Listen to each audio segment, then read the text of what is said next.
Kabanata 3201 hanggang Kabanata 3210. Kabanata 3201. Ang espadang ito ay ari-arian ng isang matalik na kaibigan. Noong una, hindi bababa sa 100 pinakamalalakas na makapangyarihan labas ng teritoryo ang kanyang pinatay, at muling nabuhay mula sa abo ng apoy. Tinatawag itong espada ng maraming pagsubok, o espada ng ina at anak ng maraming pagsubok. Ibibigay ko ito sa iyo ngayon. Kahit ang araw ay matatakot din sa lakas nito laban sa mga dayuhang lahi. Ang espada ng maraming pagsubok. Kinuha ni Yehan ang espada at iniharap sa kanyang harapan. Halos hindi niya matiis ang napakalamig na presensya at mabahong aura ng dugo nito. Napakataas ng kanyang lakas na makapatay, ngunit inaasahan na ni Yehan ang ganitong kalakasang espada. Ang kwintas ng Buddha na ito ay inihanda mula sa 5 banal na relikya ng Buddha. Mayroon kang kalooban at paningin ng Buddha, kaya dapat mong alam ang halaga nito. Noong unang panahon, hawak ng sinaunang Buddha ang kwintas na ito, at sa kalangitan labas ng teritoryo, nagtanggol siya mag-isa laban sa 3 Diyos ng kasamaan, na nagpahaba ng pagkawasak ng huling panahon na iyong binanggit ng ilang taon. Nang marinig ito, laking gulat ni Buddhista Chanka. Napakahalaga talaga ng kwintas na gawa sa 5 banal na relikya ng Buddha, sa kasalukuyang sekta ng Buddha, 3 lamang ang mayroon. Tumingin si Yehan at Buddhista Chanka sa isa't isa, yumukod ng magkasama, at nagsabi, "Salamat sa regalo, matandang pinuno. Hehe, 2 bagay lamang ang mayroon ako sa kamay. Magpatuloy ka na, ang iyong swerte ay higit pa rito." Mahinang ngumiti si Bai Chongtian, pagkatapos ay narinig ni na Yehan ang pagbukas muli ng mabigat na bakal na pinto. Isang mahinang liwanag ang pumasok mula sa kanilang likuran. Gayunpaman, kahit may malakas na liwanag na pumasok, hindi pa rin malinaw ni Yehan at ng iba ang madilim na espasyo. Tinanong ni Yehan, "Matandang pinuno, may pagkakataon kaya tayong magkita muli sa hinaharap?" "Hehe, pagkakataon. Marahil magkita tayo muli, marahil. Ganyan ang tadhana, bakit pilitin?" Matapos itong sabihin, hindi na naramdaman ni Yehan ang pagkakaroon ng kabilang panig, parang nawala na ito sa madilim na espasyo. Nakita ito, kaya lumabas sina Yehan at Buddhista Zenjia mula sa madilim na espasyo. Naglakad sila palibot sa pintuan ng impyerno. Habang umaatres sina Yehan, muling nagsara ang mabigat na bakal na pinto, at ang nakakatakot na selyo ay mahigpit na bumabalot sa buong pinto. Kung hindi inalis ni Bai Chongtian ang selyo kanina at pinayagan silang pumasok, hindi nila kayang sirain ang sinaunang selyong ito. Bai Chongtian, isang langgam ka lamang. Talagang inakala mo siyang pag-asa ninyo. Kung kayang sirain ka natin minsan, kayang gawin ulit natin. Ang iyong haharapin sa mundong ito ay hindi buhay na may 9 na pagkakataon na mamatay, kundi buhay na may 10 pagkakataon na mamatay.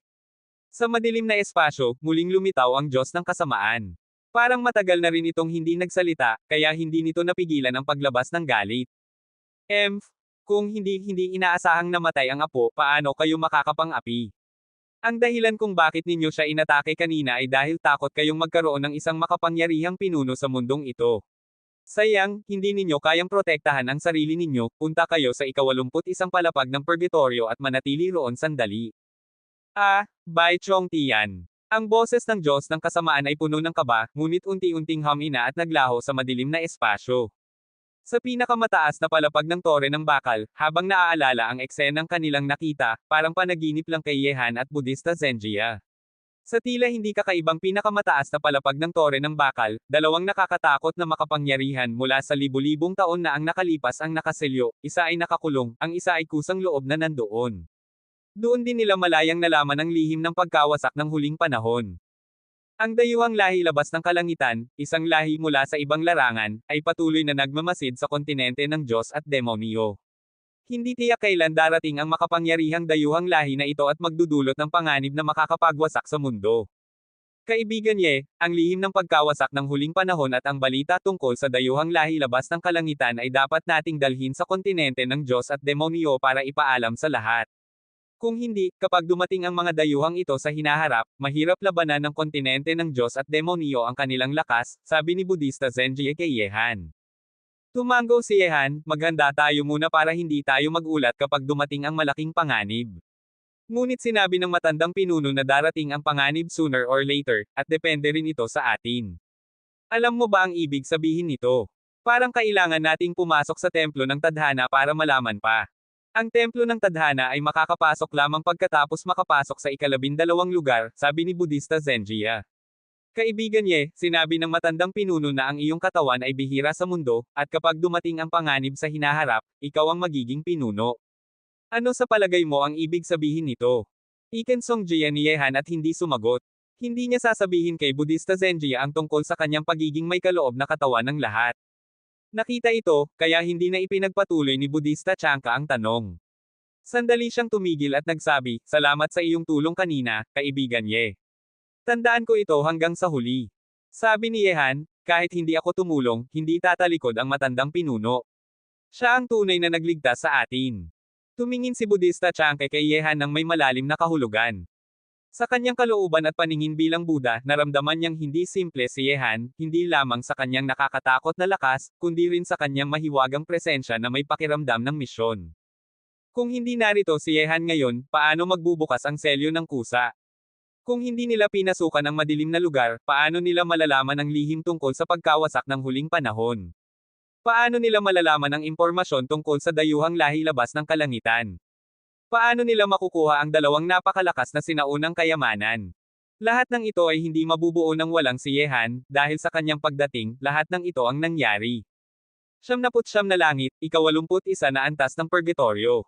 Habang pababa sila mula sa pinakamataas na palapag ng tore ng bakal, bahagya ng naiintindihan ni Yehan ang kahulugan ng pagpigil sa kasamaan at pagpaparangal sa mga Diyos.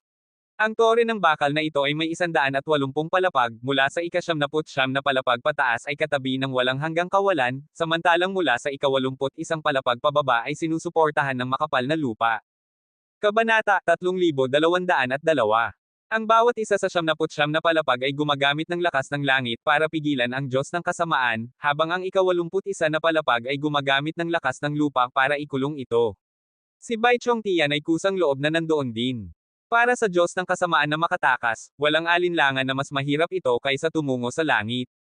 Gayunpaman, ang malakas na kalooban ng kabilang panig ay nagpahiya rin kay Yehan. Ang dahilan kung bakit seliado ni Bai Chong Tian ang nilalang na ito ay dahil hindi niya ito kayang patayin.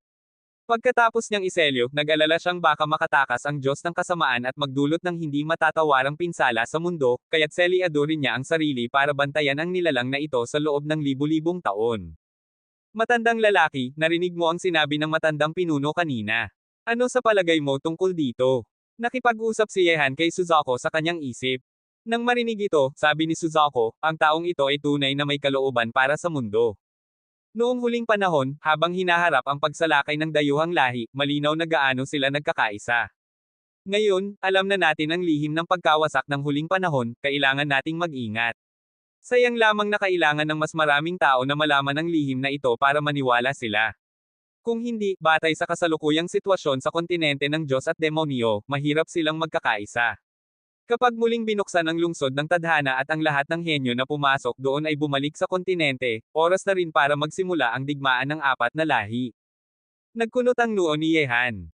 Napakatalo ng paggamit ng lakas ng kontinente ng Diyos at demonyo sa pamamagitan ng panloob na hidwaan, kapag dumating ang malaking panganib, paano nila haharapin ang mga hindi kilalang dayuhang lahi labas ng kalangitan? Matandang lalaki, bakit magsisimula ang digmaan ng apat na lahi? Tanong ni Yehan. Sabi ni Suzuko, ang walang hanggang pagkakataon sa lungsod ng tadhana ang ugat ng digmaan na ito. Siyempre, hindi ang mga pinuno ng apat na lahi ang nagkokontrol nito, kundi ang mga nakataas na nilalang. Upang malaman ang lihim ng pagiging walang hanggang buhay, ang pagkakataon sa lungsod ng tadhana ay isang pagtatalon. Ang mga pagkakataong ito ay mana mula sa nakaraang panahon, kaya't sulit na sulit para sa kanila. Isang grupo ng demonyo na inaalipin ng kapangyarihan. Iniiwanan nila ang mga nilalang ng lahat ng lahi para hanapin ang pagiging walang hanggang buhay. Lumamig ang puso ni Yehan. Kung magsisimula ang digmaan ng apat na lahi, ilang buhay ang mawawala. Mahinang tumawa si Suzuko, matagal na silang nasa pinakamataas na larangan, hindi mo maiintindihan ang pagnanasa nila para sa pagiging walang hanggang buhay. Kung hindi nila masisira ang mga hadlang na ito, kahit ang Emperador ng Langit, ang pinakamataas na santo, ang Demon Venerable, o ang God Emperor, ay magwawakas din sa pagkamatay. Kaya ba't ang tanging paraan para mabuhay ng walang hanggan ay ang paghahanap nito? Tanong ni Yehan sa kanyang sarili. Binalaan siya ni Suzuko, batang lalaki, hindi mo pa dapat isipin ang mga bagay na ito ngayon.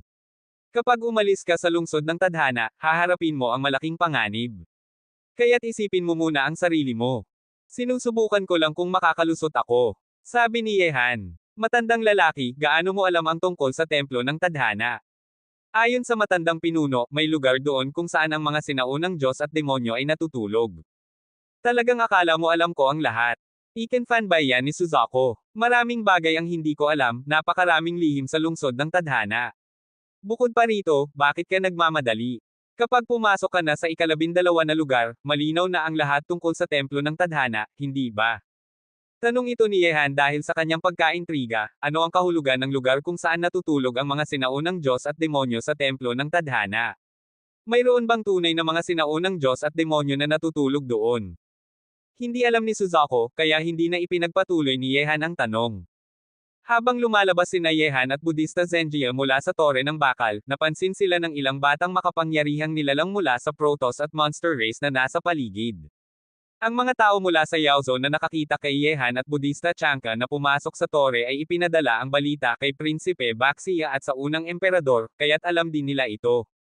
Tama nga, sa kabilang dulo ng tulay na kedena, magkasama at tahimik na nakatayo si Prinsipe Baxia at ang unang emperador, at mahinang tumingin kay Yehan. Sa labanan sa ikatlong lugar, parehong nakaranas si Prinsipe Baxia at ang unang emperador ang lakas ni Yehan, at ang malungkot na wakas ni Wang Chui ang patunay nito. Kaya't kahit makaharap nila si Yehan muli, hindi nila pipiliin na harapin siya mag-isa. Nakita ito, kaya may malamig na ngiti sa labi ni Yehan habang lumalakad siya patungo sa tulay na kedena. Sumunod si Budista Chanka sa likuran, nagkunot ang kanyang itim na kilay. Parehong nakakatakot na batang makapangyarihang nilalang sina Prinsipe Baxia at ang unang emperador, kakaunti lang ang makakapantay sa kanila sa mundo. Sa paningin ni Budista Chanka, ang pagtutulungan nila ay hindi magandang bagay para kay Yehan. Siyempre, kung alam ni Budista Chanka na halos mapatay ni Yehan si Wang Chui ng isang suntok sa ikatlong lugar at hindi pa rin natalo kahit inatake ng pinakamalalakas na makapangyarihan ng Protoss at Monster Race, malamang ay wala na siyang ganitong alalahanin. Lumalabas na si Yehan. Nagkagulo ang mga miyembro ng Protoss at Monster Race, at lahat ay tumingin sa binatang tahimik na lumalakad. Nangiti ang mga labi ng unang emperador at Prinsipe Baxia, at tahimik na lumabas sila. Ang apat na nilalang ay tumigil sa gitna ng tulay na kedena. Bakit, sinusubukan ninyong harangan ang aking daan? O gusto ninyong maging susunod na Wang Chui? Tumawa si Yehan habang tinitingnan ang unang emperador at Prinsipe Baxia na nakatayo sa kanyang harapan. Yehan? Bagamat alam nating hindi pa natin kayang talunin ka ngayon, kung talagang lalaban tayo hanggang kamatayan, may paraan tayong harapin ka. Ngunit ang pagpatay ng 1,000 kalaban at pagkakasugat ng 800 ay hindi maganda para sa atin. Kaya't huwag mong ipakita ang iyong nakataas na pag-uugali sa harapan natin. 30 taon sa Hedong, 30 taon sa Hexi, sino ang makakapangyarihang tumawa hanggang huli ay depende sa tadhana. Malamig na ungol si Prinsipe Baxia, hindi niya nagustuhan ang nakataas na hitsura ni Yehan.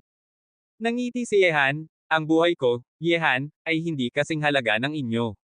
Kahit napatayin ko ang 1,000 kalaban at masugitan ng 800, may lakas akong loob na gawin ito. Ngunit kuryoso ako, talagang magkakasugat kayo ng 800 kapag nakapatay kayo ng 1,000 kalaban. Ikaw. Lumungkot ang mukha ni Prinsipe Baxia.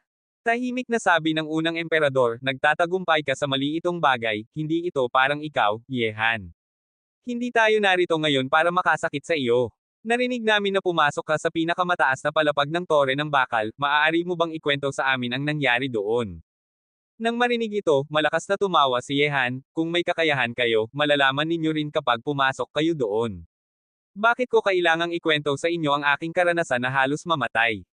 Sino kayo para hilingin iyon sa akin? Kabanata 3203. Matapos pumasok sina Yehan at Budista Chanjie sa tore ng bakal at malaman ang balita, dumating rin ang Prinsipe Baxia at ang unang emperador dito. Ngunit kahit na umakyat sila hanggang sa pinakamataas na palapag, hindi nila natagpuan sina Yehan at Budista Chanjie. May isang tanging paliwanag lamang dito, pumasok sina Yehan at Budista Zenjie sa lihim na espasyo sa loob ng pinakamataas na palapag. Nang hulaan nila ito, naghintay na lang ang unang emperador at Prinsipe Baxia doon, inaasahan na lumalabas sina Yehan at Budista Chanjie ng kusa. Tungkol sa kung ano ang naruroon sa pinakamataas na palapag ng tore ng bakal, syempre, labis na kuryoso ang dalawa. Syempre, harapin si Yehan, hindi magiging walang paghahanda ang unang emperador at Prinsipe Baxia. Bagamat hindi nila gustong makipaglaban kay Yehan sa ngayon, hindi tiyak na hindi ito salakayin sila. Kaya kailangan nilang maging handa, ang lakas ni Yehan ay halata sa lahat. Gayunpaman, harapin ng napakalakas na Yehan ngayon, ang mga mukha ng unang emperador at prinsipe Baxia ay napakamasama. Ang isa ay prinsipe ng lahi ng halimaw, ang isa naman ay hinaharap na pinuno ng lahi ng Diyos. May mataas na katayuan sila at iginagalang ng marami, kailan pa sila naging pinahiya at inignora ng ganito. Kahit na ang binatang tapat nila ngayon ay si Yehan, hindi niya dapat silang pahiyain ng ganito. Ang mga mata ni Budista Chanka ay may kakaibang liwanag, hindi niya inakala na magiging napakalakas ni Yehan habang nagtatagumpay mag-isa laban sa unang emperador at prinsipe Baxia, at ganap na hindi ito nagbigay pansin sa kanila. Yehan, napakamasungit mo, akala mo ba walang makakapidyaw sa iyo sa lungsod ng tadhana na ito? Bulong ng unang emperador ng may galit, na parang ang kanyang pagkabalisa ay tinanggalan ng lakas. Gaano na ba sila katanda? Sa lahi ng halimaw, ang prinsipe ay tiyak na pinakamahalaga, sa lahi ng Diyos, gayon din ang unang emperador. Kahit na mayroon man, baka hindi ka naman ang karapat-dapat na harapin niya. Malamig na ngumiti si Yehan. Kung walang ibang gagawin ang dalawa ninyo, pakiwanggan na lang ang daan para sa akin. Kung gusto ninyong makipaglaban, handang harapin ko kayo, Yehan. Tungkol sa unang emperador at prinsipe Baxia, hindi tiyak na magtatago ng paggalang si Yehan sa kanila. Mga kalaban na sila, at walang sino mang gustong mapahamak ang isa't isa. Yehan, talagang ayaw mong ibahagi ang lihim sa pinakamataas na palapag ng tore ng bakal. Bagamat mukhang kalmado ang unang emperador, ang pagkainore niya ni Yehan ay nagdulot sa kanya ng matinding galit. Malamig na ngumiti si Yehan, baka bulag ka na ba, unang emperador? Kailangan mo bang ulitin ko ang sinabi ko kanina pangalawang beses? Nang marinig ito, nagyelo ang magandang mukha ng unang emperador. Kahit na may magandang pag-uugali siya, hindi na niya mapigilan ang galit sa kanyang puso dahil sa patuloy na paghahamak ni Yehan. Sa harap ng ganap na lakas, ang anumang dangal ay makakatapakan. Gayunpaman, sa harap ng mga langgam na ito na alam lang ang tumakas, walang lakas ang dalawa ninyong tumutol. Napakakapanghihinayang. Biglang, sa tulay na may kadena sa likuran ng unang emperador at prinsipe Baxia, isang payat na binatang nakasuot ng itim na balabal, na may kutis na parang jade, ay dahan-daang lumalapit na may nakakapinsalang ngiti sa kanyang labi. Nang marinig ito, hindi komportable ang pakiramdam ng unang emperador at prinsipe Baxia, bagamat totoo ang sinabi ng kabilang panig. Nakita ito, kumurap si Yehan at tumingin sa binatang nakaitim na balabal. Sino ba ito? Paano niya nakasama ang unang emperador at prinsipe Baxia? Kung may kakayahan kang talunin siya, masaya kaming tutulong sa iyo. Malamig na ungol ni Prinsipe Baxia nang may pagkasuklam. May pagmamalaki na nagsabi ang binatang nakaitim na balabal, magagawa ko siyang talunin mag-isa. Mga ikaw, tumayo na lang doon at bantayan ninyo para huwag siyang makatakas. Mukhang walang pakialam ang unang emperador, tumingin kay Yehan at nagsabi, hindi ako sanay na makipagsosyo sa iba, ngunit kailangan kong maghanda ng husto para harapin ka, Yehan. Ngayon, handa ka nang ibahagi ang lihim sa pinakamataas na palapag ng tore ng bakal. Nang marinig ito, inalis ni Yehan ang tingin mula sa binatang nakaitim na balabal at nagsabi, baka siya na ang inyong tagapagtataguyod. Malamig na nagsabi ang unang emperador, pakikipagtulungan lang, Yehan. Dapat mong alam na maliban na lamang kung kailangan, ayaw kong mamatay ka sa kamay ng iba. Kung handang ibahagi mo ang lihim sa pinakamataas na palapag ng tore ng bakal. Uy! Kailan ka pa naging pinuno dito? Ang biktima kung gusto ay para sa akin lamang. Masamang ngumiti ang binatang nakaitim na balabal, ganap na inignora ang unang emperador at prinsipe Baxia. Tahimik na pinanood ni Yehan ang tatlo, kumurap at nagsabi sa binatang nakaitim na balabal, kung hindi ako nagkakamali, ikaw na ang itim na hayop, di ba? Nang marinig ito, lumitaw ang isang malupit na ekspresyon sa masamang ngiti ng binatang nakaitim na balabal. Ang pagiging parasito sa katawan ng hayop ay pinakamalaking kahihiyan para sa kanya, kaya gustong-gusto niyang humanap ng mas perpektong katawan. Matapos ang laban kay Yehan, natural na nagustuhan niya ang katawan ni Yehan at nais na palitan ito. Nang marinig ito, nagulat din si Budista Chanka, ang takot na dulot ng itim na hayop ay hanggang ngayon ay nagbabalik sa kanyang isip.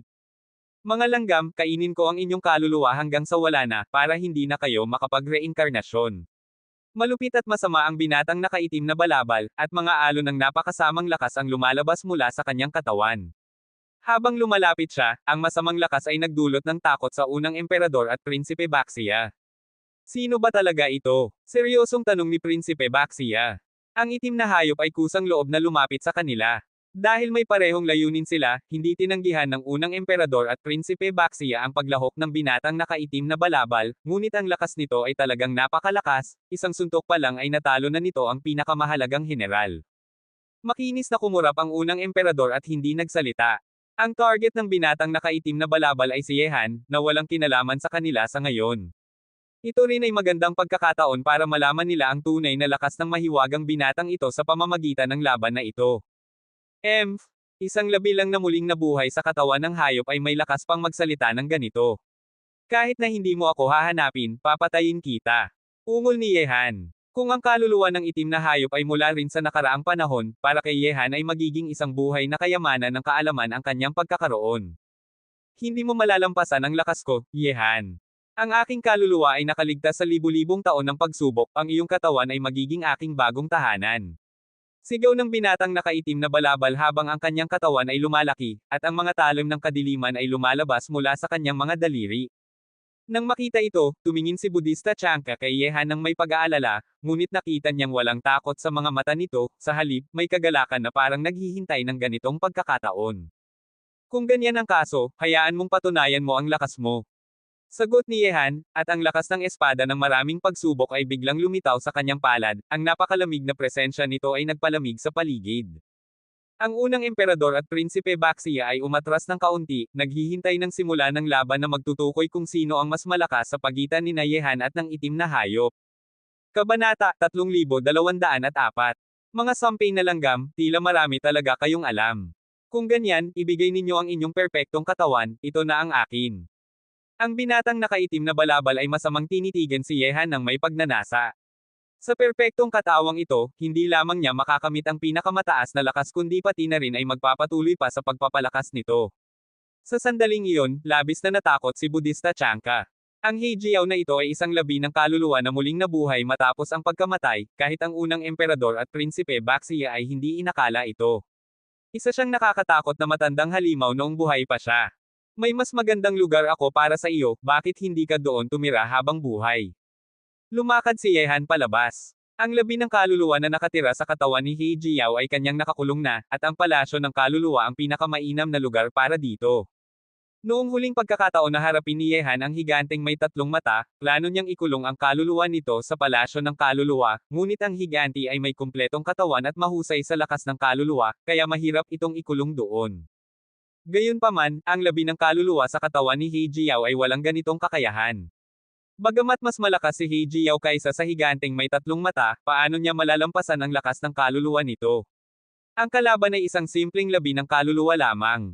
Kaibigan Ye, tumingin si Budista Zenjie sa likuran ni Yehan. Walang problema, isang maliit na labi ng kaluluwa lang, tingnan natin kung paano ko ito ikukulong. Malamig na ngumiti si Yehan, at ang espada ng maraming pagsubok na regalo ni Bai Chongtian ay lumitaw sa kanyang kamay. Kahit gaano kalakas ang katawan ni Heijiao, hindi nito mapipigilan ang lakas ng espadang ito. Ang espada ng maraming pagsubok ay kabilang sa kategorya ng pinakamataas na sandatang Diyos, walang kapantay ang kanyang talas at napakataas ang lakas na makapatay. Nang marinig ito, hindi na napigilan ni Heijiao ang nakakatakot na pagnanasa na makapatay. Ang kanyang mga kamay sa ilalim ng itim na balabal ay biglang naging matutulis na kuko ni Heijiao, na kayang madaling mapunit ang kawalan. Langgam, kapag kunin ko ang iyong katawan, ipaparamdam ko sa iyo ang sakit bago ka mamatay. Sa susunod na sandali, sumugod si Heijiao, at ang kanyang matutulis na kuko ay direktang hinawakan ang katawan ni Yehan. Ang kawalan sa pagitan nila ay madaling napunit ng mga kuko na ito, napakatalas nito, kahit na ang katawan ng Madjihad ni Yehan ay nasa antas ng nirvana, mahirap pa rin itong makipaglaban sa mga kuko ni Heijiao. Talagang nakakatakot ang lalaking ito. Hindi napigilan ni Prinsipe Baxia na pikitin ang mga mata. Bilang pinakamataas na batang makapangyarihan sa kontinente ng Diyos at demonyo, nang gumawa si Heijiao ng galaw, naramdaman niya ang nakakatakot na lakas ng takot. Bagamat demonyo si Prinsipe Baxia at may walang kapantay na katawan, alam niyang hindi niya mapipigilan ang mga kuko ni Heijiao. Ang unang emperador ay nakatingin sa eksenang ito ng may pag-iingat, pangalawang isa man sa misteryosong at makapangyarihang binatang nakaitim na balabal o si Yehan, hindi niya ito kayang babaan ang tingin. Isang pares ng kuko ng aso lang at nangangahas kang sumigaw sa harap ko. Malamig na umungol si Yehan, at ang espada ng maraming pagsubok ay sumikat sa kanyang harapan. Ang matapang na liwanag ng espada ay naging napakatalas ang kawalan. Itinapon niya ang espada, at si He Jiao na sumusugod gamit ang kanyang kuko ay natakot at agad na umatras. Ito ay, ang espada ng maraming pagsubok. Ang boses ni He Jiao ay puno ng takot, at ang kanyang mga mata ay pinalitan ng kawalan ng pag-asa, parang ang espadang ito ay nagpapaalala sa kanya ng isang napakatakot na bagay. Tila kilala mo rin ang espadang ito. Kung ganyan, ikaw rin ay miyembro ng dayuhang lahi labas ng kalangitan. Kung gayon, lalo kong ikukulong ang iyong labi ng kaluluwa. Medyo nagulat si Yehan. Kilala ni He Jiao ang espada ng maraming pagsubok, tila hindi nagsisinungaling si Bai Chongtian noong sinabi niyang ang espada ay nakapatay ng hindi bababa sa 100 pinakamalalakas na makapangyarihan mula sa dayuhang lahi noong huling panahon. Sa isang iglap, si He Jiao na puno ng takot ay mabilis na umatras, at ang pag-atake ni Yehan ay mas mabilis at mas matapang pa. Ang matalas na presensya nito ay nagpalamig sa buong katawan ni He Jiao, bagamat mayroon siyang katawan ni He Jiao na walang kapantay ang laman, hindi niya kayang harapin ang pinakamataas na sandata, lalo na't nakita niya mismo ang mga tagumpay ng espada ng maraming pagsubok. Sing sing! Sa isang iglap nang bumagsak ang espada ni Yehan, parang isang matalim na talim na nakakatanggal ng bakal ng walang kahirap-hirap. Pinutol niya ang pares ng matutulis na kuko ni He Jiao. Ang matalas na lakas ng espada ay bumagsak, at ang buong tulay na kedena ay pinutol sa gitna. Agad na napilitang tumayo sa kawalan si Budista Chanka, unang emperador, at Prinsipe Baxia, na nakatingin sa espada na maraming pagsubok sa kamay ni Yehan ng may pagkabigla. Ito ang pinakamataas na sandatang Diyos. Labis na nagulat ang unang emperador. Dahil mayroon na siyang pinakamataas na sandatang Diyos na Kangyo, alam niya kung ano ang kinakatawan ng matalas na presensya mula sa espada ng maraming pagsubok. Pinakamataas na sandatang Diyos, napakaswerte mo talaga. Malungkot ang mukha ni Prinsipe Baxia. Sino ba ang hindi gustong magkaroon ng ganitong sandata? Kahit ang mga higanting pinuno ng mga tribo sa kontinente ng Diyos at demonyo ay hindi tiyak na mayroon nito. Mga sampay na langgam. Labis na nagalit si He Jiao, na nagdudusa ng matinding sakit. Ang kanyang kaluluwa ay sumikop na sa katawan ni He Jiao, kaya nararamdaman niya ang lahat ng sakit. Ngunit ang espada ng maraming pagsubok sa kamay ni Yehan ay talagang nagpakatakot sa kanya, isa na lang siyang labi ng kaluluwa at hindi pa nakabawi. Kung malubhang masaktan siya ng espadang ito, tiyak na magiging mapanganib iyon. Ang kasalukuyang ikaw ay hindi pa rin kasing lakas ng isang langgam. Lumakad si Yehan ng isang hakbang, at ang espada ng maraming pagsubok ay naging nakakatakot na liwanag ng espada na inihagis niya. Natakot si He Jiao at tumakas. Ang Yehan na may hawak na espada ng maraming pagsubok ay talagang hindi niya kayang harapin. Nang bumagsak ang nakakatakot na espada, hindi lang si He Jiao ang tumakas, kahit ang unang emperador at Prinsipe Baxia ay agad na umiwas. Sa huli, ang walang kapantay na liwanag ng espada ay nagpahinga ng mahabang guwang sa kabilang bangin. Ang buong lupa ay matinding nanginginig, at ang mga puso ng lahat ng batang makapangyarihang Diyos at demonyo na nakakita ng eksenang ito ay labis na nagulat. Bagamat mayroon ng pinakamataas na sandatang Diyos ang unang emperador, kakaunti lang ang nakakakita niyang gumamit nito. Sa sandaling iyon, ang paggamit ni Yehan sa pinakamataas na sandatang Diyos ay isang suntok lang ng espada, ngunit ang lakas nito ay napakatakot na talaga. Kabanata 3205. Ang palasyo ng kaluluwa, ikulong ang lahat ng kaluluwa. Isang suntok ng espada ang bumagsak, lumakad si Yehan palabas, at isang palasyo ang lumitaw sa ibabaw ng kanyang ulo. Pagkatapos ay nakita ang pagbukas ng pintuan ng unang palapag ng palasyo, at ang mga kedena ng bakal na ginawa mula sa lakas ng kaluluwa ay galit na lumabas mula rito, lahat ay bumalot kay He Jiao na nagtatakas ng may takot.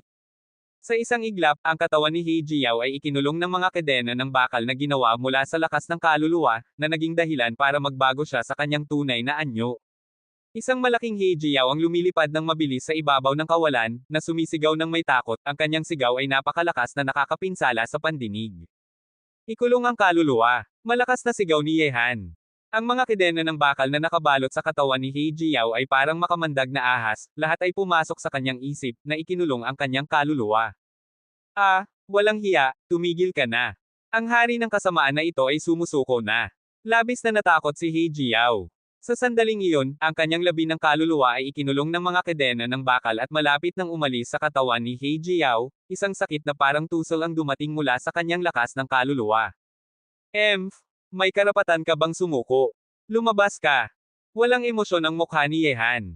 Sa susunod na sandali, ang labi ng kaluluwa na sumikop sa katawan ni He Jiao ay hila palabas ng mga kedena ng bakal na ginawa mula sa lakas ng kaluluwa. Bawat kadena ay tumago sa kaluluwa at ikinulong ito ay isang masa ng itim na lakas, at malabo na nakikita ang anino ng isang nilalang na kalahating tao at kalahating hayop. Pagkatapos, sa ilalim ng nakakatakot na sigaw ng itim na lakas, direktang ikinulong ni Yehan ito sa unang palapag ng palasyo ng kaluluwa. Nakita ito, kahit ang unang emperador at prinsipe Baxia ay nanginginig. Ang unang palapag ng palasyo ng kaluluwa ay orihinal na lugar para ikulong ang mga kaluluwa ng lahat ng nilalang. Anumang lahi man sila, basta't may lakas ng kaluluwa, maaari silang ikulong sa unang palapag ng palasyo ng kaluluwa. Ang pagkakulong sa unang palapag ng palasyo ng kaluluwa ay nangangahulugang kailangang tiisin ang pagkasunog ng apoy ng kaluluwa araw-araw. Maaari niyang sabihin na nagdudusa siya araw at gabi, hindi makalaya o mamatay. Nang makita ang palasyo ng kaluluwa sa ibabaw ng ulo ni Yehan na unti-unting naglaho, parehong nakaramdam ng takot ang unang emperador at prinsipe Baxia. Ang mahinang sigaw ng mga espiritu ng kasamaan mula sa palasyo ng kaluluwa ay nakakapinsala sa kanilang kaluluwa. Noong ginamit ni Yehan ang palasyo ng kaluluwa para labanan ang higanteng may tatlong mata sa ikatlong lugar, ang paraan ng pag-atake ng kaluluwa ng hayop ay malinaw pa rin sa isip ng unang emperador at prinsipe Baxia. Nakita ito, lumakad si Budista Zenji papunta kay Yehan at nagsabi, "Kaibigan Ye, ang iyong lihim na paraan ng pag-atake sa kaluluwa ay talagang nakakapagpabago ng pananaw. Ang ganitong kahangahangang paraan ay dapat na isang kilalang mahika sa mundo, hindi ba?" Si Budista Zenji ay nag-aral ng kasaysayan sa Akademya ng Buddha, kaya alam niya ang ilang bagay. Noong ginamit ni Yehan ang palasyo ng kaluluwa, naalala niya ang isang makapangyarihang sining ng pakikipaglaban. Tumango si Yehan at nagsabi, ang mga naunang henerasyon ay nagtanim ng puno para sa mga susunod na henerasyon. Ngunit ang labi ng kaluluwa na sumangkop kay Heijiao ay ikinulong na. Kung may oras ako sa hinaharap, maaari akong makakuha ng mas maraming impormasyon tungkol sa dayuhang lahi labas ng kalangitan mula sa kanya. Bahagyang tumango si Budista Zenji. Kanina ay nakilala agad ni Heijiao ang espada ng maraming pagsubok, kaya tiyak na miyembro siya ng dayuhang lahi labas ng kalangitan. Anumang impormasyon tungkol sa dayuhang lahi na ito ay napakahalaga para sa kanila. Agad na tumingin si Yehan sa unang emperador at prinsipe Baxia. Malamig na ngumiti siya at nagsabi, "Tila nabigo ko kayong dalawa. Ang inyong pag-asa ay naging aking bilanggo na ngayon." Nang marinig ito, parehong walang emosyon ang mukha ng unang emperador at prinsipe Baxia habang tinitigan si Yehan. Bagamat si Heijiao ay talagang kanilang pag-asa at maaaring labanan si Yehan bilang huling paraan, ang pangunahing layunin nila rito ay malaman ang lihim sa tuktok ng tore ng bakal, hindi magsimula ng digmaan kay Yehan. Kung gusto nila ng digmaan, kanina pa nila sinamahan si Heijiao para labanan si Yehan. Kayo dalawa ay ang pinakamahusay na henyo ng dalawang lahi sa kontinente ng Diyos at demonyo.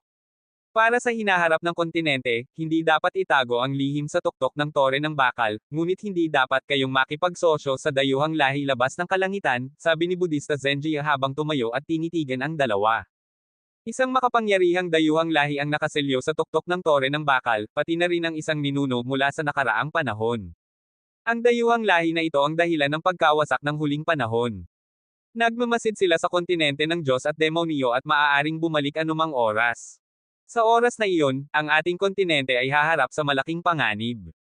Mayroon pang ilang makapangyarihang dayuhang lahi sa lungsod ng tadhana, ang labi ng kaluluwa na sumangkop kay Heijiao ay isa sa kanila. Nang marinig ang mga salita ni Budista Chanka, kahit na may alam sila ng ilang lihim, labis na nagulat ang unang emperador at prinsipe Baxia. Matapos makarating sa lungsod ng tadhana, nakahanap sila ng ilang pahiwatig. Bukod sa paghahanap ng pagkakataon at lihim ng walang hanggang buhay, sinusuri rin nila ang lihim ng pagkawasak ng nakaraang panahon. Mahabuting banal, paano natin malalaman kung totoo ang sinasabi mo? Malamig na umungol si Prinsipe Baxia. Bilang miyembro ng sekta ng Buddha, hindi nagsisinungaling si Chanjia. Sana'y ikalat ninyo ang impormasyong ito para makapaghanda ang kontinente ng Diyos at demonyo ng maaga. Sabi ni Budista Chanjia habang pinagsama ang kanyang mga kamay.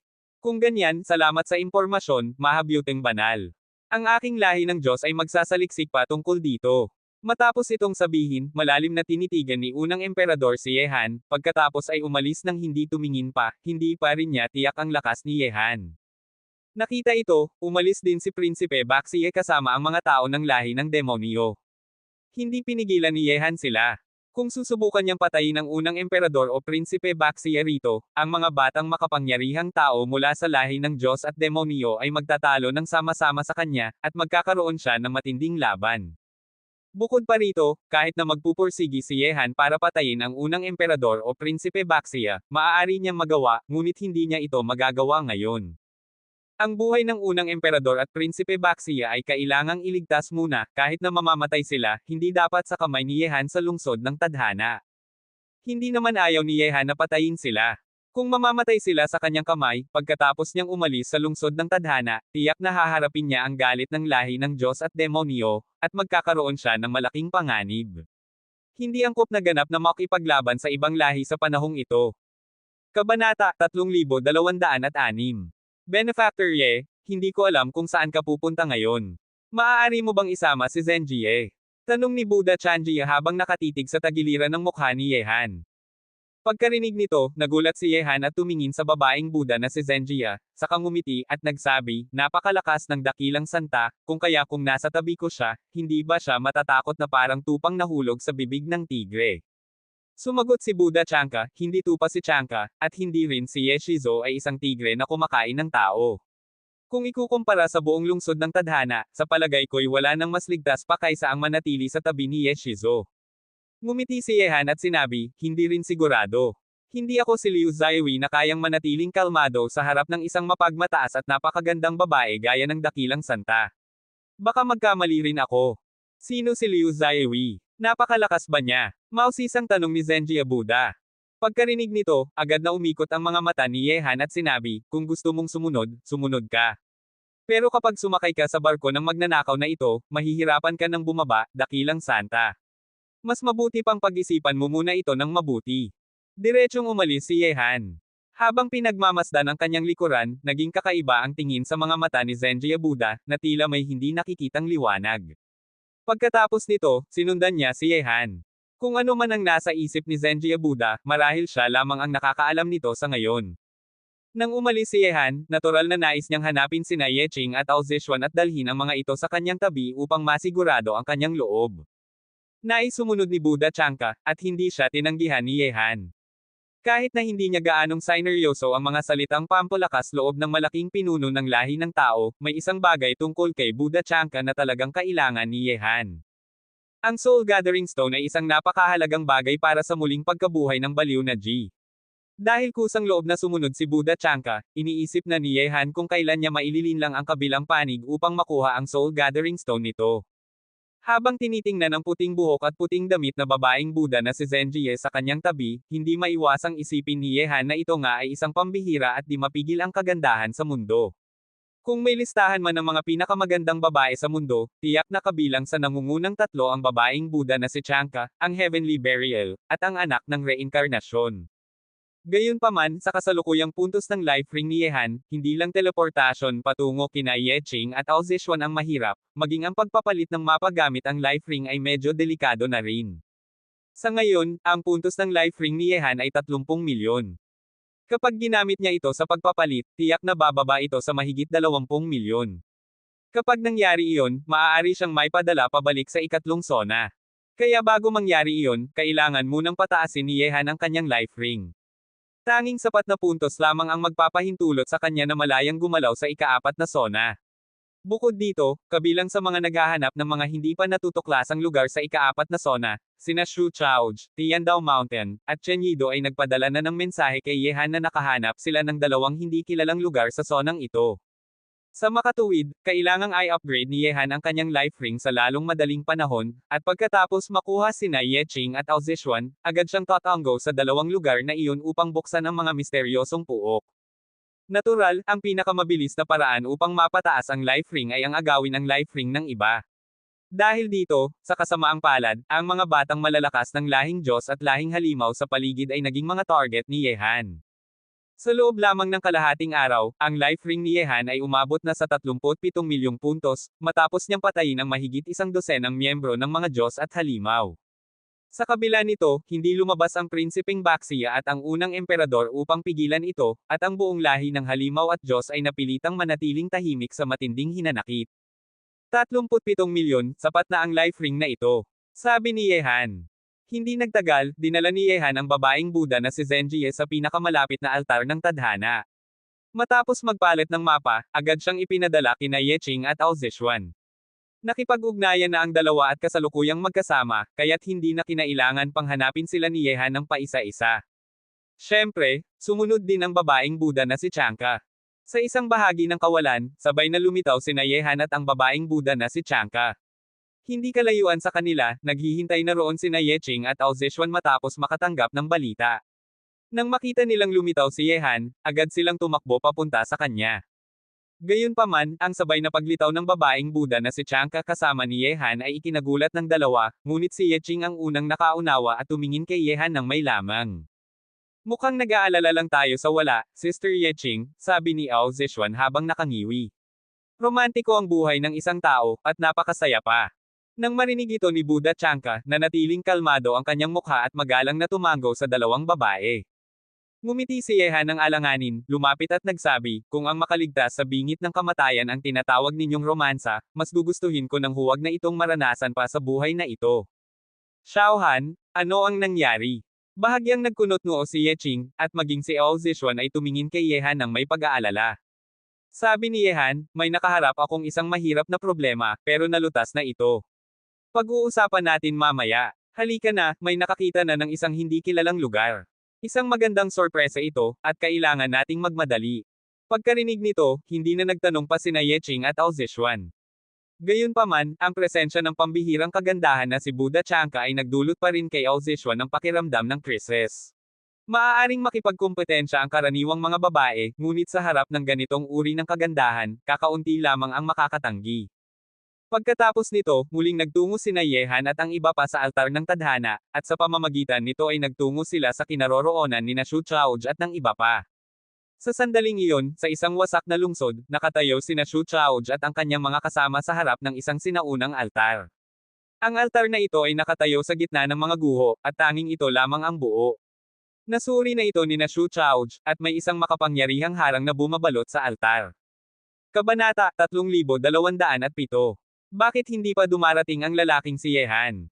Paminsan-minsang tumitingala si Mobo sa kawalan. Halos isang araw na nilang hinahanap ang altar na ito. Sinabi ni Shu Chaoj, maghintay pa tayo ng kaunti. Baka may pinagkakaabalahan siya. Hehe, pinaghintay ko ba kayo ng matagal? Sa sandaling iyon, sa ibabaw ng wasak na altar, sabay-sabay na lumitaw sina Yehan at ang apat na kasama niya, at dahan-daang lumapag sa tabi ni Shu Chaoj at ng iba pa. Pagkakita nito, ngumiti si Shu Chaoj at sinabi, alam kong hindi ka titigil sa pagpunta rito. May nakasalubong ka bang problema sa daan? Pagkasabi nito, napansin ni Shu Chaoj at ng iba pa ang pagdating ng babaeng Buddha na si Zenjie, dahilan upang magbago ang kanilang mga ekspresyon. Ang katotohanang kayang buksan ni Yehan ang mga hindi kilalang lugar ay isang lihim lamang sa kanilang maliit na grupo. Maliban sa kanila, wala pang ibang nakakaalam nito. Ngayon nakasama si Zenjie Buddha, nangangahulugan ba ito na balak na rin ni Yehan na ipaalam sa kanya ang lihim na ito? Tumango si Yehan at sinabi, pag-uusapan natin ito mamaya, Brother Chow. Ito ba ang altar na tinutukoy ninyong hindi kilalang lugar? Tumango si Shu Chaoj at sumagot, may isang napakalakas na harang na nagpoprotekta sa altar na ito upang hindi ito masira ng panlabas na puwersa. Ngayon, ikaw na lang ang maaasahan namin. Sige, susubukan ko. Humakbang si Yehan pasulong at tinitigan ang altar na nakatayo sa gitna ng mga guho. Bahagyang nanginig ang kanyang braso, at agad na nagtipon ang kapangyarihan ng mga sinaunang Diyos at demonyo sa paligid. Sa huli, sinuntok ni Yehan ang altar, at ang napakalakas na puwersa ng sinaunang Diyos at demonyo ay bumangga sa isang makapangyarihang ipinagbabawal na harang. Gayunpaman, nang damakit ang kapangyarihan ng mga sinaunang Diyos at demonyo sa ipinagbabawal na puwersa ng harang na naglalabas ng nakakatakot na liwanag, kahit pa may mga palatandaan ng pagkakaagnas, nakita ng lahat na napunit ang isang siwang sa ipinagbabawal na harang. Pagkakita nito, labis na natuwa sina Shu Chaoj at ang iba pa. Isa na namang hindi kilalang lugar ito. Sino ang nakakaalam kung gaano karaming pagkakataon at sinaunang pamana ang nasa loob nito? Ngunit kumpara sa kasiyahan ng iba, ang pinakanabigla sa sandaling iyon ay si Buddha Chanka. Hindi niya inakalang kayang buksan ni Yehan ang harang ng isang hindi kilalang lugar ng ganoon kadali, at higit pa roon, wala man lang siyang tinamong backlash mula sa harang. Lubos itong yumanig sa kanyang puso. Alam na alam ni Buddha Chanka na kung nais niyang pumasok sa isang hindi kilalang lugar, kailangan niya ng pahintulot, isang uri ng kapalarang umiiral sa dilim. Kung wala iyon, imposibleng puwersahang buksan ang ipinagbabawal na harang ng ganoong lugar. Paano niya nagawa iyon? Nabalot ng hamog ang mga mata ni Buddha Chanka. Pakiramdam niya ay lalo niyang hindi maintindihan ang binatang iyon. Para bang binalot ito ng hindi mabilang na mga hiwaga, kapag may nabuksan siyang isa, may kasunod pang lalabas. Ngunit sa mismong sandaling patuloy na lumalaki ang siwang sa ipinagbabawal na harang, at handa nang pumasok sina Shu Chaoj at ang mga henyo ng Xinwu Academy, biglang may nangyaring hindi inaasahan. Whoosh! Whoosh! Whoosh! Isang serye ng matatalim na tunog ang dumaan sa kawalan, tila mga nakakatakot na itim na liwanag na sumugod papasok sa siwang. Hindi maganda. Biglang nagbago ang mga mukha ni na Shu Chaoj at ng iba pa. Ngunit nang makapasok ang mga itim na liwanag, kusa ring nagsara ang ipinagbabawal na harang, at sa huli ay tuluyang naglaho. Ang lahat ng ito ay naganap sa isang iglap kahit sina Shu Chaoj at Yehan ay hindi man lang nakapag-react. Buisit! Mga demonyo pala! Kailan pa sila dumating dito? At paano nila nalaman ang lugar na ito? Sa sandaling iyon, naging napakapangit ng mga mukha ni na Shu Chaoj at ng iba pa. Ang mga pumasok sa hindi kilalang lugar ay pawang mula sa lahi ng demonyo, at ang nangunguna ay si Chen Zihao Tianwang, isang batang makapangyarihan sa rurok ng antas ng dakilang hari ng demonyo. Sa pagpasok ng mga demonyo, tuluyang nawala ang ipinagbabawal na harang, at ang hindi kilalang lugar ay nagsara na. Kahit ang braso ng mga Diyos at demonyo ni Yehan ay hindi na ito mabuksan. Tanging ang mga pumasok na lamang ang makakalabas, pagkatapos nilang makuha ang pamana sa loob. Mga hayop, ang hindi kilalang lugar na pinaghirapan nating hanapin, sa huli, ginamit lang natin itong handog para sa mga demonyo. Mga lintik sila. Nag-alab ang galit ng lahat. Ang isang hindi kilalang lugar ay kumakatawan sa napakalakas na pamana at pagkakataon, ngunit sa isang iglap, naglahong ito na parang nilutong pato na biglang lumipad, paano sila hindi magagalit? Buisit! Bakit sila dumating dito? Ni hindi man lang natin sila napansin. Tumingin si Shu Chaoj sa altar ng puno ng pagkadismaya. Pinaghirapan nilang hanapin ang lugar na ito at halos isang araw pa silang nagbantay rito, ngayon, lahat ng iyon ay nauwi sa wala. Mga demonyo! Isang nakakatakot na malamig na liwanag ang kumislap sa mga mata ni Yehan. Ang mga lalaking minsan na niyang isinumpa ay bigla pang sumingit dito. Nagkataon lang ba ito? O matagal na nilang pinagplanuhan? Bakit lalabas dito ang mga tao ng lahi ng demonyo? At parang alam na nila na bubuksan natin ang hindi kilalang lugar. Mukhang matagal na silang naghanda sa dilim, naghihintay lang ng tamang sandali, sabi ni Ye Ching habang nakakunot ang noo. Hindi natin dapat hayaang makalusot ang mga bastos na ito. Kailangang magbayad sila sa ginawa nila. Tama. Kahit pumasok sila sa hindi kilalang lugar, lalabas din sila balang araw. Pagdating ng oras na iyon, iparamdam natin sa kanila ang galit ng Xinwu Academy. Nagngit-ngit ang lahat ng mga henyo ng Xinwu Academy. Yehan, ano sa tingin mo ang dapat gawin? Tanong ni Shu Chaoj na may pangit na ekspresyon. Kabanata 3208. Madilim ang mukha ni Yehan habang sinasabi, natatakot akong hindi ganoon ka-simple ang bagay na ito. Ang lahi ng demonyo ay isinumpo ko na, at malaking bahagi ng kanilang swerte sa lungsod ng tadhana ay naputol na. Ngayon, maaaring nakatuon na sa atin ang kanilang pansin. Ngunit mas ikinababahala ko na hindi ko na maitago ang lihim na kaya kong buksan ang hindi kilalang lugar. Posibleng matagal na itong alam ng mga demonyo, parang mantis na humuhuli ng kuliglig, habang ang Oriole ay nakapwesto sa likod, naghihintay lamang na makinabang. Kumunat ang noo ni Shu Chaoj at nagtanong, ibig mong sabihin, may naglabas ng lihim na ito mula sa hanay natin. Hindi natin maaaring isantabi ang posibilidad na iyon.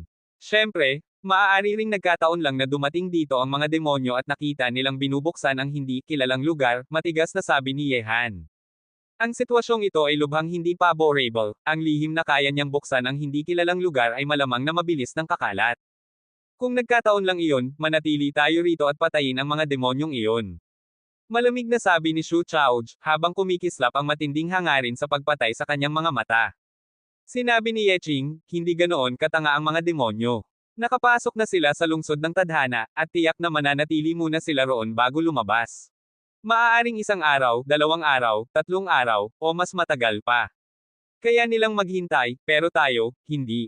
Tama ka, tumanggaw si Yehan at marahang sabi, Brother Chaoj, ipaalam mo sa iba at mag-ingat laban sa mga demonyo. Kung pinaghandaan talaga nila ito at tayo ang tina-target, posibleng ang iba rin ay nasa panganib. Tumango si Shu Chaoj at sinabi, sige, ipaalam ko.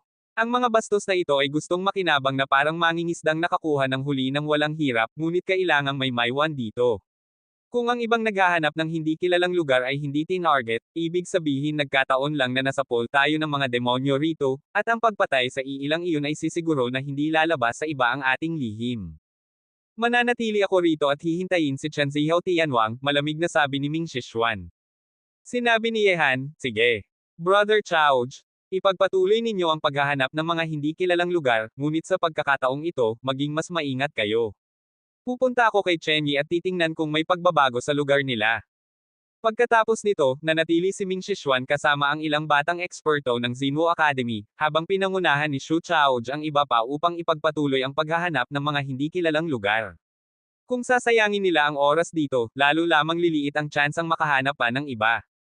Samantala, dinala ni Yehan sina Yeching, Hao Zishuan, at ang babaeng Buddha na si Chanjie patungo sa kinaroroonan ni Chen Yi ng Tiandao Mountain. Sa lahat ng kasalukuyang naghahanap ng hindi kilalang lugar, bukod kina Shu Chaoj, tanging si Chen Yi ng Tiandao Mountain lamang ang nakatagpo ng isa. Ang hindi kilalang lugar na natuklasan ni Chen Yi ay nasa isang sinaunang larangan ng digmaan, isang estatwa ng pamana na pinuprotektahan ng isang ipinagbabawal na harang. Pagkalipas ng kalahating oras, dumating doon ang apat na sina Yehan. Munting guro. Pagkakita kay Yehan, sabay-sabay na yumukod sina Chen Yi, ang mangangabayo ng baka, at si Xi Yiren. Huwag na, winika ni Yehan habang kumakaway. Chen Yi? May napansin ba kayo? Umiling si Chen Yi at sumagot, wala pa kaming nakikitang bakas ng mga demonyo rito, munting guro. Sa palagay ninyo ba ay tinututukan na rin nila tayo? Bago pa man ito, naipaalam na ni Yehan kina Chen Yi at sa iba pa ang nangyari, kaya sinuri na rin ng tatlo ang sinaunang larangan ng digmaan, ngunit wala silang natagpo ang anumang palatandaan ng mga demonyo. Hindi na nagulat si Buddha Chanka sa paggalang nina Chen Yi kay Yehan. Nang pumunta si Yehan sa Tiandao Mountain, sumunod si Buddha Chanka, at tumunog ang kampanang dawis ng 9 na beses, habang ang langit at lupa ay sumambori ng 9 na ulit, matagal na niyang alam na si Yehan ay isang disipulo ng Dao. Malaki ang posibilidad, malamig na sabi ni Yehan habang nakatingin sa estatwa ng pamana. Bubuksan ko ang harang mamaya. Magmasid kayo sa paligid, kapag nakita ninyo ang mga demonyo, patayin sila agad. Susunod kami sa utos ng munting guro. Agad na kumalat sina Chen Yi at ang iba pa sa mundong iyon. Paano nila hahayaang agawin ng mga demonyo ang hindi kilalang lugar na sila ang nakatagpo? Kaagad, humakbang pasulong si Yehan. Tinawag ng braso ng mga Diyos at demonyo ang kapangyarihan ng mga sinaunang Diyos at demonyo mula sa buong mundo upang magsama-sama. Bigla niyang sinuntok ang estatwa ng pamana, at agad lumitaw ang isang makapangyarihang ipinagbabawal na harang. Patuloy itong kinakaagnasan ng kapangyarihan ng mga Diyos at demonyo hanggang mapunit ang isang siwang.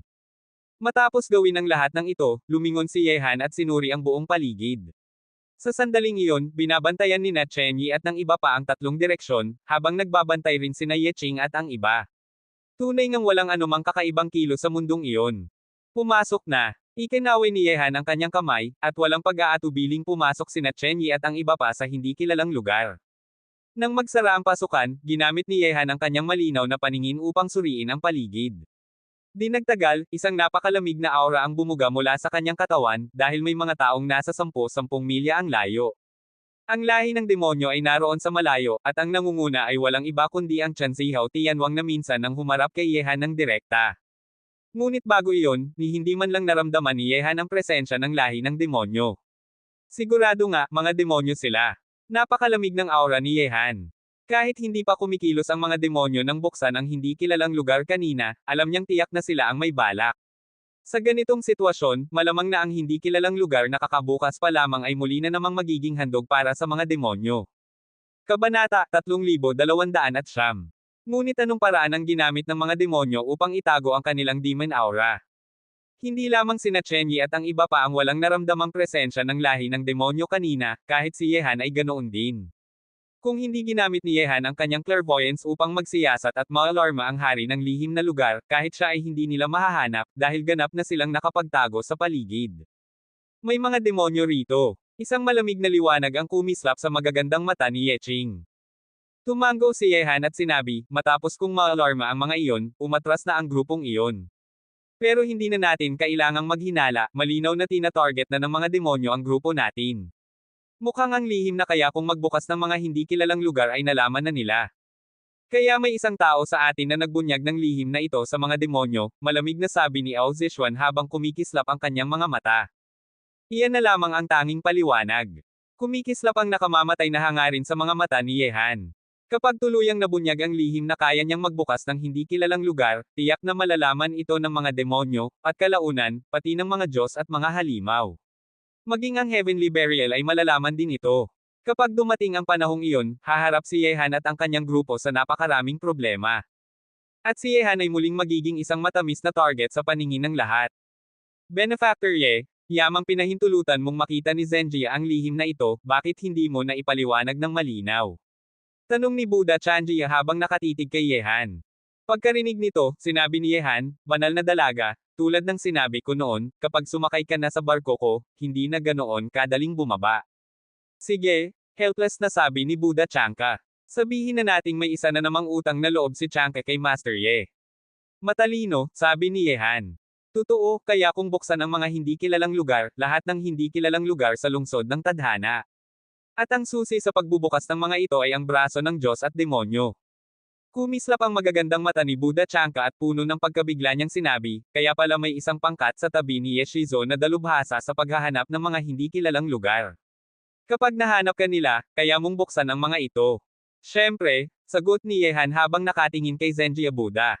Dakilang Santa, natatandaan mo ba ang sinabi ko sa iyo noon? Nakalaan akong makuha ang bagay na iyon.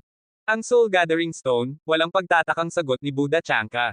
Ang Soul Gathering Stone ay isang banal na bagay ng aming Budistang sekta.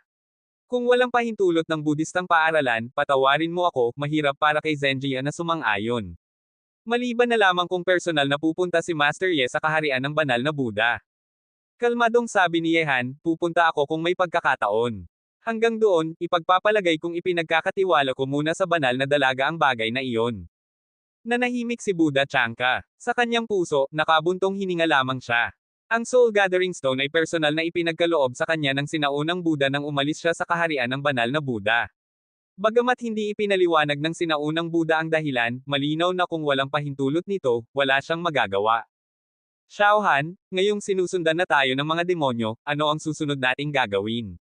Tanong ni Ye Jing. Pagkarinig nito, bahagyang tumawa si Yehan at sinabi, bago harapin ang panlabas na kaaway, kailangan muna nating hanapin ang Tridor, ang taong kumakain sa loob at sa labas. Habang nabubuhay pa ang taong ito, mas marami pa siyang malalaman tungkol sa atin, at palagi siyang magiging isang potensyal na banta. Paano natin siya mahahanap? Tanong ni Ao Zishuan. Kung gusto nating ilantad ang maltong iyon, kailangan muna natin siyang painan palabas. Ngunit kung paano siya lalabas, iyan ang talagang mahirap. Kumikinang ang mga mata ni Yehan. Sa kasalukuyan, mahigit 100 tao ang kasangkot sa paghahanap ng mga hindi kilalang lugar. Sino sa kanila ang Tridor? Talagang napakahirap tukuyin. Gayunpaman, may ilang tao na agad nang inalis ni Yehan sa kanyang isipan bilang sospek. Mukhang kailangan muna nating itigil pansamantala ang plano sa paghahanap ng mga hindi kilalang lugar. Talagang mahirap kumilos ng may kapanatagan kung hindi natin matutukoy ang taong ito, malalim na sabi ni Yehan habang iniisip ang mga posibleng hakbang. Pagkarinig nito, sinabi ni Ye Qing, kung ihihinto natin ngayon ang paghahanap ng mga hindi kilalang lugar, hindi ba mas malaki ang mawawala kaysa sa makukuha? Basta't subukan lang nating pigilan ang mga demonyo sa tuwing bubuksan natin ang isang hindi kilalang lugar. Tungkol naman sa paghahanap sa taong nagbunyag ng lihim, malamang na mahirap talaga siyang matagpuan sa maikling panahon. Kung ganito, baka maantala pa natin ang pinakamainam na oras para makahanap ng mga hindi kilalang lugar. Benefactor Ye, yamang pinili ng taong ito na ibunyag ang lihim sa mga demonyo, malinaw na may interes siya sa lahi ng demonyo, malinaw na sabi ni Buddha Chanjiya. Pagkarinig ng mga ito, biglang kumislap ang mga mata ni Yehan. Umusbong ang matatalim na sinag ng liwanag sa kanyang paningin habang sinasabi niya, mukhang talagang naging pabaya ako. Kung gusto niyang makipaglaro, maglaro tayo. Halika, tungo tayo sa altar ng tadhana. Naguluhan ng kaunti ang tatlong babae sa kanyang sinabi. Mayroon tayong napakagandang kandidato rito para harapin ang mga demonyo. Misteryosong ngumiti si Yehan. Pagkatapos nito, muling nagtungo ang apat sa altar ng tadhana at sa pamamagitan nito ay ipinadala sila sa ibang lugar. Nang muling lumitaw sina Yehan at ang iba pa, nasa tabi na sila ni Li Zhengdao. Naipaalam na ni Yehan kay Li Zhengdao ang kanyang pagdating, kaya't hindi na sila nagulat. Pangatlong kapatid, may balita ba tungkol sa lahi ng demonyo? Tanong ni Li Zhengdao. Tumango si Yehan at sinabi, kapatid, iyan mismo ang dahilan ng pagpunta ko rito. May hihiramin lang sana akong isang tao mula sa inyo. Kabanata 3210. Humiram ng tao. Natigilan sina Li Zhengdao at ang iba pa. Ngunit ang tingin ni Yehan ay nakatuon na sa isang batang babae sa likuran ni Li Zhengdao at ng kanyang mga kasama. Pamilya Qin, si Qin Wanwan. Bilang isang ina po ng Forbidden Demon Clan, likas na ipinanganak ang babae na may kapangyarihan ng mga ipinagbabawal na demonyo, kaya siya ang natural na kaaway ng Demon Clan. Noon, ginawa ng Demon Clan ang lahat ng paraan upang makapasok sa Qin Clan, at pinilit pa nilang ipagkanulo ni Emperor Qinwo ang sariling angkan upang lipulin ang Forbidden Demon Race. Ngunit noong panahong iyon, dinala ni Yehan si Qin Wanwan sa Yaoguangyo, kaya nakaligtas siya sa kapahamakan. Ngayon na siya'y ganap ng lumaki, sa tulong ng Xuanman World ni Yehan, umabot na siya sa Semi-Saint Realm. Kamusta, dalaga? Alam mo naman siguro kung bakit ako pumunta rito, hindi ba? Ngumiti si Yehan habang lumalapit. Ngunit mayabang ang batang babae at hindi siya gaanong pinapansin. Sinulyapan lang niya si Yehan at sinabi, gusto mo akong tulungan kalaban sa mga demonyo. Hindi mo ako tinutulungan, sagot ni Yehan. Tinutulungan mo tayong lahat. Bilang ina po ng Forbidden Demon Clan, ang kapangyarihan ng ipinagbabawal na demonyo sa loob mo ay hindi lang likas na kaaway ng Demon Clan, kaya rin itong matunten ang kanilang mga bakas. Magandang pagkakataon ito para gantihan ang mga demonyo. Dahil may mga taong gustong makipaglaro, at hindi rin tahimik ang Demon Clan, sa pagkakataong ito, pagsisisihan talaga nila. Sige, kibot balikat ni Qin Wanwan na parang walang pakialam. Gagawin ko ang anumang ipagawa mo. Ngunit kahit tila kalmado siya, ang galit niya sa Demon Clan ay marahil mas matindi kaysa kanino man sa mga naroon. Naramdaman ni Li Zhengdao at ng iba pa ang matinding lamig na nagmumula kay Yehan, at kumislap ang kanilang mga mata. Malinaw na may buo ng plano si Yehan. Sa ngayon, sabi ni Yehan, mahigit 100 koponan na natin ang naghahanap ng unknown land sa ika-4 na lugar. Kung hinahabol tayo ng Demon Clan dahil dito, tiyak na bawat koponan ay sinusundan ng mga batang eksperto ng Demon Clan. Ngunit napakatuso ng mga iyon, gumamit sila ng paraan upang itago ang kanilang demonic aura. Kaya kahit nagtatago sila sa paligid natin, mahirap pa rin silang matukoy. Sinabi ni Li Zhengdao, ikatlong kapatid, ibig mong sabihin, gagamitin natin ang kapangyarihan ng kapatid na babae ng Qin Clan para matuklasan ang mga demonyong nagtatago sa paligid natin. Mali, malamig na sagot ni Yehan, kumislap ang kanyang mga mata sa nakakatakot na intensiyong pumatay. Hindi lang pagtuklas, pagpatay. Sinusundan tayo ng Demon Clan dahil sa unknown land. Kaya habang mas marami ang mapapatay, mas matatakot sila. Isa rin itong pagkakataon para pahinain ang lakas ng batang henerasyon ng Demon Race. At higit sa lahat, gusto kong ipakita sa Tridor na kumakain sa loob at labas kung gaano kalaki ang magiging kapalit ng ginawa niya sa Demon Clan. Nang marinig ito, sinabi ni Zhang Wushuang. Sa tingin ko, ang mga demonyong sumusunod sa bawat koponan ay pawang mga nangungunang kabataang eksperto ng Demon Clan. Kung malulubha ang pinsalang matatamo ng puwersang ito, siguradong malaking kawalan iyon para sa kanila. Kung ganoon, tanong ni Ling Huqingyi, dapat ba nating ipaalam sa ibang mga koponan? Ang koponan ni Li Zhengdao ay pawang mula sa human race, at naroon din sina Ling Huqingyi at Yi Polo. Hindi muna, makitid ang matang sagot ni Yehan. May isang taong nagtatago sa hanay natin, at hindi pa natin alam kung saang koponan siya kabilang. Kapag ipinaalam agad natin ang plano, tiyak na makakarating ito sa Tridor na iyon. Kaya dapat dahan-dahan at lihim ang kilos. Tama, tango ni Li Zhengdao. Kapag masyadong maingay, madyay gising ang ahas. Dagdag pa ni Yehan.